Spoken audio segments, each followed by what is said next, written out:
এরপর আর কোনোদিন ওই গানও গাইবো না, ভয় পাইছিস, ভয় পাইছো, ভয় পাইছি রে, এই দিতে দিতে। আর হচ্ছে সাদা সাদা কালা কালা, কালা কালা। আমি ডিসিশন নিয়েছি উৎসব করার পর, মানে মোটামুটি আর কোনোদিন আর মুখ দিয়েও সাদা কালা কিচ্ছু বলবো না, সাদা বলবো না, কালা বলবো না, অন্য রঙের কথা বলবো। আর হচ্ছে ওই যে ভয় নিজেও পাবো। এমন একটা কাজ ঘটলো যে আমরা 3 ভূত 4 ভূতকে খুব ভয় পেল, ভয় পেল।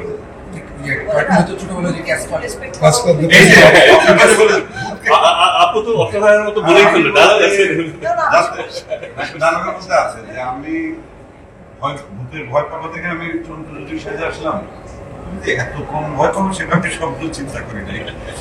যাই হোক আর কি। আর ভালো লাগাটা এটাই যে প্রথম দিন থেকে আজকে 4th দিন, তাই না? এই 4 দিনে খুব দ্রুত গতিতে আমাদের উৎসবের দর্শক সংখ্যা বাড়ছে এবং সবগুলোই হাউসফুল, যে কথা শুরু হচ্ছে। প্রত্যেক মানে দর্শকদের কাছে আমরা কৃতজ্ঞ।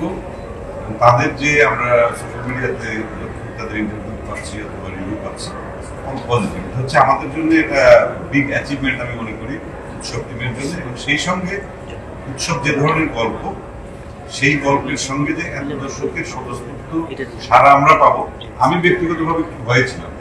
কারণ মানুষের চোখ তো আসলে পরিবর্তন হয়ে গেছে, জেনারেশন এখন নতুন নতুন যে জেনারেশন এসেছে, এরা আসলে এই গল্পটাকে কিভাবে নিবে।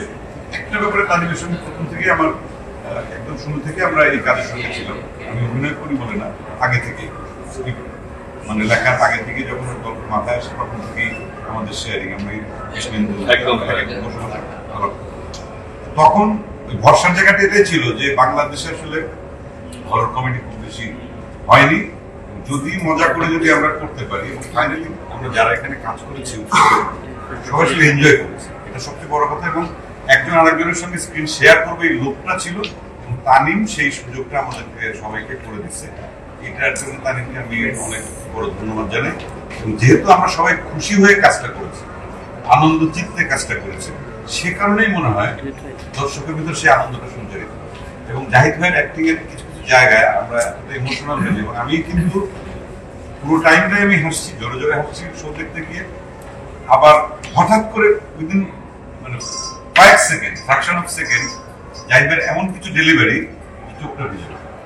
এই যে আনন্দ, কষ্ট, ইমোশন, আবেগের যে খেলাটা তানিম যেটা নিয়ে খেললো আমাদের সাথে নিয়ে, আমার মনে হয় যে এতে করে বাংলাদেশের সিনেমার জন্য একটা ভালো কিছু হবে, যে নতুন ধারার ছবি অনেকে আবার বানাতে আগ্রহী হবে।